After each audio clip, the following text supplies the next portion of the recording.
si Patrick Tulfo sa Rapido ni Tulfo. Rapido ni Tulfo. Ayun, alright. Sir, samantalayan ko na, questions are coming in, sir. Pero konti lang, sir. For example, sir, ang sabi po nung isang nagtanong, dapat ba biktima din ng tag cargo para makuha ng cash assistance? O sir, kahit na ibang kumpanya na hindi pa po nakuha yung kanilang mga kahon, ASEC. Yes, sir. Sir, actually, hindi nga kami nakaspecify dun sa kung sino po yung consolidator or deconsolidator. It's more of, basta biktima po sila, kumpleto po yung kanilang requirements, we would be able to provide financial assistance sa kanila. Ayun, alright. Sir, ito, kay Dennis Malabanan. Good morning po, sir. Akin po, sir, nawala ang resibo pero meron po ako dito, sinan sa amo ko. Pinadala sa akin dahil sila ang nag-asikaso.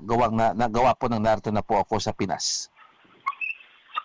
So, pa-evaluate na lang po natin, sir. Pero yun nga po, napaka-importante po, sir, nung proof na kayo po ay nagpadala or kayo po ay tatanggap ng balikbayan back. So, either resibo, bill of lading, yung pong mismong acknowledgement ng kumpanya, yung mga ganyan po.